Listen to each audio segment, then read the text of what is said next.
I'm sitting here right now, and it's dark out, and I'm sitting in a nature area to record this. I'm looking at a tree right now. Whatever meaning I'm projecting onto that tree is wrong. And I know that I'll project different meaning than anybody else onto that tree. Therefore, the variability proves that it's not true. So you cannot seek the point of view or vantage point or understanding of God. You can't do that because the mind is incapable of doing that. Therefore, the only way to perceive correctly, as the wind picks up here, is to stop what you're projecting onto it. Stop doing that. Phase cancel out the meaning you think you're applying so that you can see the true meaning. How could you go about that? Say you take a walk in the woods. And do this, okay? Don't just listen to me and not do it. Do it. And take a nice brisk walk. And as your right foot comes down, in your mind, say the word right. As your left foot comes down, say the word wrong. Or good and bad, whatever. Right, wrong, good, bad. Walk fast and say it to yourself. Look down. Discipline your mind. Do this for 5 minutes straight. Don't look at anything but the ground in front of you and walk. And say, right, wrong, right, wrong, right, wrong, good, bad, and do that for 5 minutes straight. What you'll be doing is amplifying your binary state, its peaks of right, wrong, really bringing them up. And so close together, going back and forth, you'll begin to phase cancel them out. Do that for 5 minutes, then look up and look at a tree again, and say in your mind, right, wrong, right, wrong, as you're looking at that tree. Look at a deer, look at a squirrel, and say right, wrong. If you do this correctly, you will have the opportunity to bear witness to your own insanity. Your own insanity is the mind, which has been isolated in and of itself, which was never the design in creation. Now, the book that's meant to deceive you doesn't tell you that. Well, it does in some ways, but those parables are old, and people don't understand them correctly. The only way you can understand the parables given by whoever that man was is to learn them via your spirit in congruence with the Spirit. Gain the knowledge so that you can look at the book and see what is true.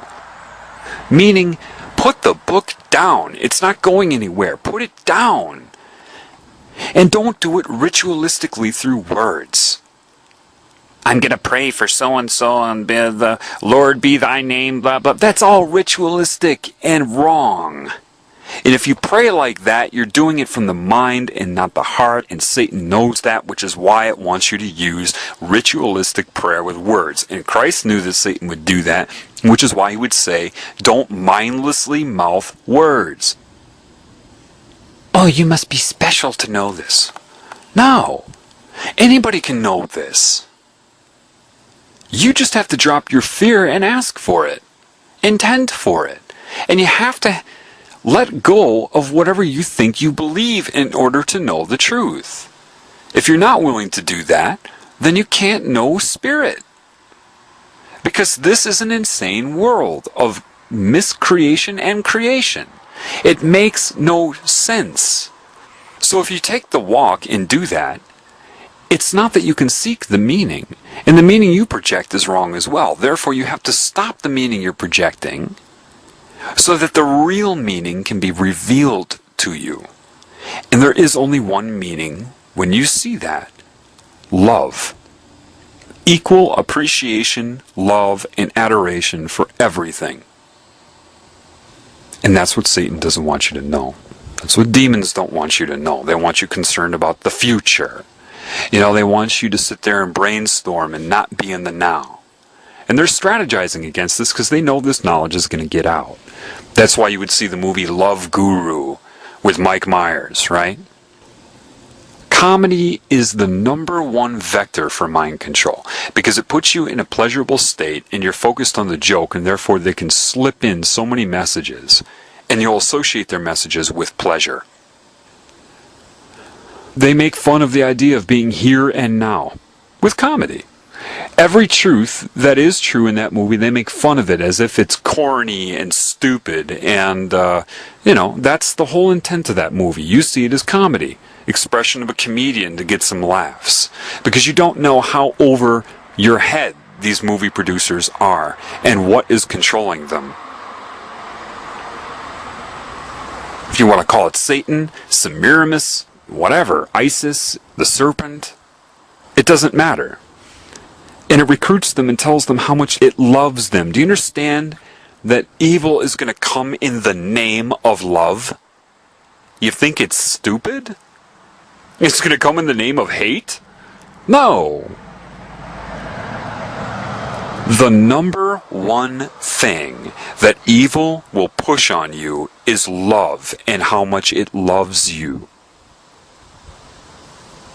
Just like the guy trying to get sex in a bar, telling the girl how much he loves her and how he'll respect her in the morning. A lot of girls can relate to what I just said because that metaphor has meaning for them. You know, I feel so bad for Satanists in the sense that they're being so duped.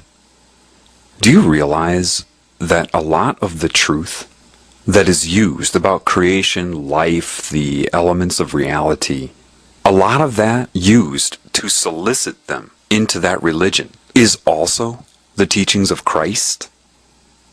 How ironic that they draw upon the teachings of Christ to turn those against Christ by, once again, taking credit for the teachings of that person or anybody else that was connected to spirit.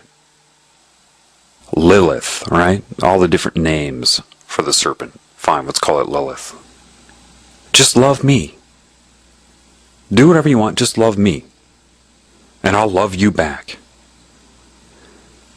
There's a difference between using psychic manipulation to enhance your feeling of pleasure, the tingly sensation that it uses, that Satan uses, and true love.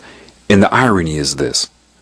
A lot of these people that are worshiping Satan with whatever name they choose, with whatever form Satan is using to seduce them, when they feel love, that's the love of God. But because you can't discern that with all of this confusion here, Satan just takes credit for that. Yes, that was my love. It reminds me of, the movie Coming to America, where that Soul Glow guy, the guy that was on ER for a while, that played Soul Glow. Eddie Murphy makes this huge donation to her cause. She didn't know who did it, so she just assumed it was her rich boyfriend. And she just thanked him. Somebody put a large amount of money in the donation box. Assumed it was him, and he said, well, he took credit for it. You think that Satan wouldn't do that? Another movie, Fast Times at Ridgemont High, when Brad Hamilton takes the flowers that he didn't buy and gave them to his girlfriend, saying that he did it. How many people do you know take credit for things that they didn't do? People that plagiarize do it all of the time. They don't give credit to whoever they learned it from. They just say it like it's their own idea.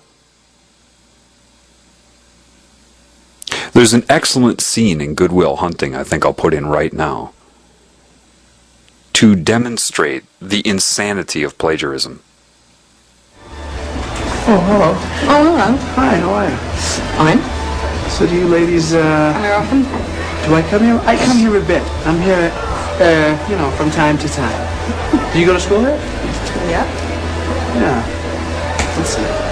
So I think I had a class with you. Oh, yeah? What class? History. Maybe. Yes, I think that's what it was. You don't necessarily might not remember me. I like it here. It doesn't mean because I go here I'm a genius. I am very smart. Hey, how's it going? How are you? Good, how you doing? You want it?